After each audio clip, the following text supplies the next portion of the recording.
If you're like me, growing up you're obsessed with the Vikings.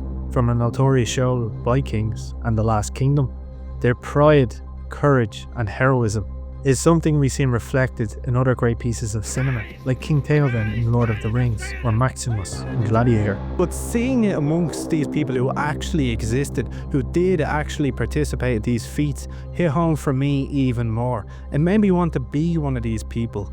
And little did I know, as a Dubliner, that was closer to home than I first believed. When we think of Vikings, we look to Scandinavia, to Ragnar Lothbrok and King Harald Finehair, to Norway and Denmark, to Northumbria and Ethelwich, to the Great Heathen Army and the Icelandic sagas. We think of the capture of Wessex from King Alfred. We think of King Canute seizing the throne of Rollo and the Vikings in Normandy. In Whisper, we hear of their journey to an Atlantic isle, to an isle of saints and scholars, an isle of monasteries and the cross, an isle of the Gaels and their kingdoms, of lush green valleys and a rugged Atlantic coast, of knowledge and the written word, of King Sigtrygg and High King Brian Boru, of fire festivals and bards still roaming, Ireland, the land full of Westmen. The Viking legacy in Ireland is extensive.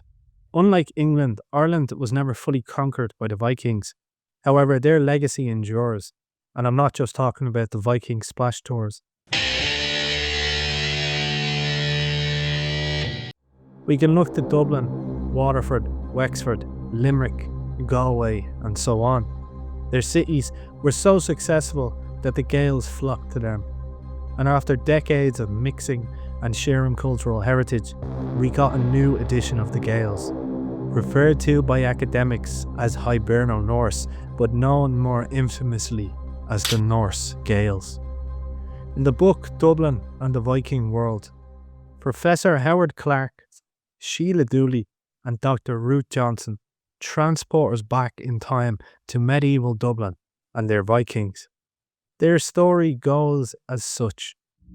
In southwestern Norway near the Vestfold, Nor and his wife Ragnhild, hard workers of a land not so fertile, look to greener pastures beyond the horizon. Nor is an extremely skilled carpenter and helped craft the boats used by fishermen and for burials of the rich. Lately, the seasons have been harsh on the harvest. The little fertile land there is has been subject to unusual cold and lack of sunshine for the last few springs.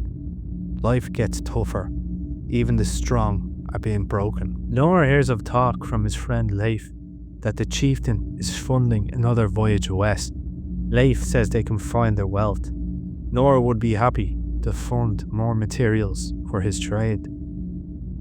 Weeks go by, and Nor leaves Ragnhild and the village women to help gather wool and tend the sails, as he focuses on splitting trees with axes and finding the perfect natural curves for parts of the longboat. The longboat is ready by the autumn. On board they pack smoked fish, ale, grain, timber, tools and axes, everything needed for both survival and plunder. Nor and Leif join the crew under the chieftain's raven banner. Their journey took them down the Skagerrak, a resupply at Shetland, around the Hebrides and eventually south. Using memories and stars on a clear night as navigation, they entered a broad river mouth called the River Liffey and found their target, a monastery quiet and exposed. Now they go a Viking Origin. The Gaelic monks did not fight, but prayed, eyes full of terror. The raiders struck fast. Silver cups, golden crucifixes and heavy books filled their arms. Nor took little pleasure in the screams, but he knew what such treasures meant back home. What struck most was the land itself. Unlike the stony soil of Vestfold, the fields here were rich, the oak trees tall, the river's current strong. But something shifted in Nor, from a desire to take to a dream of building. As they rowed back to sea, with smoke curling into the grey skies behind them, Nor stands at the prow, eyes not fixed on home, but on the green fields beyond the river. If the chieftain allowed it, they may return, not to raid, but to build. Nor with his calloused hands and carpenter's eye, does not look at what just is, but what could be. Dublin wasn't always the bustling capital we know of it today. It began as two distinct settlements, Ard Cliath, a small riverside community near a black ford on the River Liffey, and Dublin, an early Christian monastic site near a tidal pool where the River Pottle met the Liffey. For Nor and his fellow Vikings, Dublin's monastery was an easy target, poorly defended yet rich in silver, books and relics. After its plunder, the Vikings didn't just leave, they saw opportunity. That sheltered tidal pool became the perfect base for their longships, and soon after, a Viking command centre was established at the heart of what would grow into Dublin. The Irish weren't entirely unprepared. By the time Nor's ship landed, word of northern raids had likely spread. Monasteries in Northumbria and Scotland were already ablaze. Ireland's own nightmare began in 795 AD when Rathlin Island's monastery was hit. Just a few years later, in 798 AD, Vikings struck Nispatrick off modern-day Skerries in Dublin. According to the Annals of Ulster, Viking fleets grew bolder through the 1830s, up to 60 ships at a time, raiding inland via the Boyne and the Liffey. In King Alfred's The Anglo-Saxon Chronicles, it is mentioned how the same year came 3,500 ships to the mouth of the Thames and stormed Canterbury and London, and that they came from the west, possibly Norse kingdoms in Ireland. What began as smash and grab soon evolved into deeper involvement, as alliances between the Norse raiders and Irish kings were established. Unlike in England, where the Roman towns that were fortified and centralised, if inhabited, Ireland's wealth was stored in monasteries. Places like Clonmacnoise, Downpatrick and Glendalough were rich spiritual and economic centres, ripe for the taking. Pre-Viking Ireland had little in the way of urban development, and ironically, the Norse helped change that. During what historians call the Long Fort phase, Dublin transformed into a permanent base and trading hub. With 4 of Ireland's 5 main roads converging there, it was perfectly placed to grow.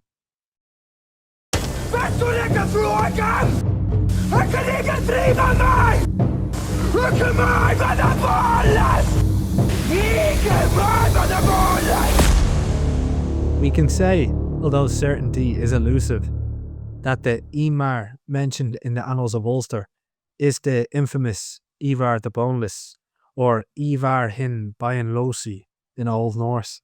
A man affected either with impotence or a skeletal issue, yet it dampened nothing of his spirit. Ívarr was active in Britain and Ireland, and ruled the dynasty with his possible brother, Aisle, and another Norse ruler, Olaf. Ívarr could have been a pivotal founder of Norse Dublin, although he is known more infamously for his legendary role of leading the Great Heathen Army's invasion of England.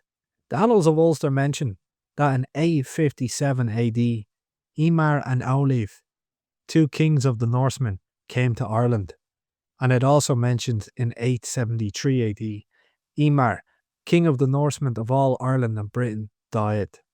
A real figure, widely accepted, certainly a legend in defiance of his illness. Evidence of Dublin's trading empire comes from the Puredale hoard, the largest Viking silver treasure ever found in Western Europe, unearthed near Preston in England. Scholars believed it was buried around 902 AD, after Dublin's Norse elite were exiled. The hoard, likely funded by the slave trade, may have been intended to hire mercenaries to retake Dublin. It's a reminder that Dublin, born from raids and longships, would not just survive, but become one of the most powerful Norse settlements in Western Europe. Dublin was reclaimed by the Vikings in 917 AD, this time under the command of Sigtrygg Silkenbeard, grandson of Ívarr the Boneless. Rather than rebuild on the original site, they set up a new settlement along the riverbank, just downstream from the ancient ford on the Liffey. At first, the new Dublin felt temporary. Its rulers came and went, often abandoned so they could pursue power in York, the Norse stronghold of England. This changed, however, in the 940s, when Olafur Kjavran took control and finally brought stability. In 944 AD, the term dún, meaning fortress, was used for the first time to describe Dublin, marking its transformation from a raiders' camp to a fortified Norse stronghold. Though Viking raids across Ireland had begun to fade, one final flash of violence came at Kells in County Meath, where the Norse once again seized crops, cattle, and captives. But this was an exception rather than a revival. The tide had turned, not just for the Vikings, but for Dublin itself. So, who were the people of this town? And what was it like to live amongst them? Der fer, der frønder, der skjalvrit sama. Jeg vet ein, at aldri dør, domer om døden kveld. To understand the Norse, we must look at them through the lens of their warrior culture. In Scandinavia, society was tightly woven through kinship ties. Family and community shaped everyday life. Warriors operated within the same structure, often forming part of a league, a band of free men sworn to protect their chieftain. These groups weren't just military units, they were bonded by loyalty, honour, and shared identity. In Norse sagas and poetry, they're often called the men of glittering spears. War, in their eyes, wasn't just mindless violence, it was a chance for glory. Skaldic poets rarely dwelled on the horrors of battle. Instead, they celebrated courage, loyalty, and victory. To die in combat was not a tragedy, but a noble fate. These ideas travelled with the Norse to Ireland, where they quickly adapted to the methods of their new enemies. On Irish soil, Viking weaponry began to shift. One key change was the use of small throwing spears, clearly influenced by the local Irish designs rather than the Scandinavian tradition. Even their shields evolved, trading heavy Norse models for lighter, more agile versions, better suited to the fast-paced and mobile warfare of Ireland. There were warriors whose enemies would not speak their name.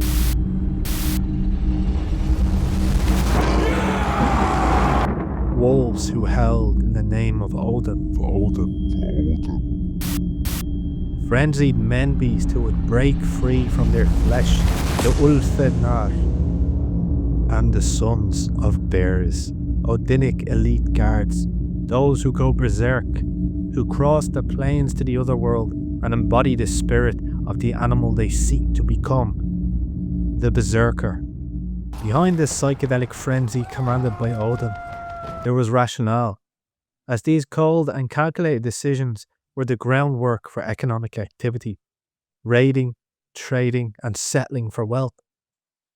Thor, linked to wild elemental forces, famous for his desecration in the Marvel franchise, and of course his hammer, Mjolnir. Thor's presence in Norse Dublin ran deeper than myth. His name was tied to both a sacred grove and a revered object of worship. For many Norse settlers in Ireland, Thor may have been the central figure of fate. So much so that in the 12th century Munster chronicle Cúige Gael Regali, the people of Dublin are referred to as Muinchor Tomar, meaning people of Thor. In 995 AD, the O'Neill king, Mael Shachnal MacDonald, conquered Dublin just before Brian Boru's rise. Among the spoils of this victory were two prized Norse artifacts, the Sword of Carlos and the Ring of Thor, referred to as Foil Tomar. These were likely more than just weapons or ornaments. They were symbols of divine protection and cultural identity, and were seen akin to stealing a saint's remains. The Coil Tomar, or Thor's Vitir in Old Norse, was believed to be located outside of Hogan Green in Dublin and served as a place of worship for Thor. According to the Kurga, it was destroyed by Brian Boru's forces during the campaign to unite Ireland. While Thor embodied strength and protection, Odin was revered as a god of war and wisdom. He famously sacrificed one eye to gain knowledge of the runes and was served by the Valkyries, who guided fallen warriors to Valhalla, where they would prepare for Ragnarok. Odin's influence in Dublin was strong. Coinage introduced by King Sigtrygg Silkenbeard even featured the raven banner, a symbol tied to Odin's ravens, Hugin and Munin. Prominent Norse leaders like Ragnald Guthfrdsson were described as Rex Paganos. In the Germanic world, a folkmoot would be a gathering place for law and tribal matters, war council, and delivering judgment on crimes. In the Scandinavian world, it was known as a tingmot or ting. Dublin had one of its own, just outside of College Green. What we know as College Green in Dublin was once called Hogan Green, a name tied to both Norse heritage and later Christian settlement. The name likely comes from the Old Norse word haugur, referring to a burial mound or a mound once there, signalling the Norse presence in the region. Though some historians link the name to the nunnery of St. Mary Gaels, founded in 1156 by Dermot MacMurrocha, the Norse origin is more probable. The burial site predates the convent, which was most likely named after the existing area.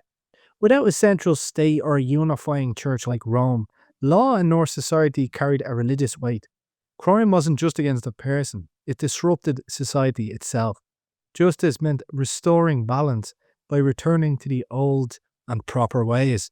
That's why the Ting, the Norse assembly, was considered sacred, a place where gods and ancestors were honoured through the restoration of order.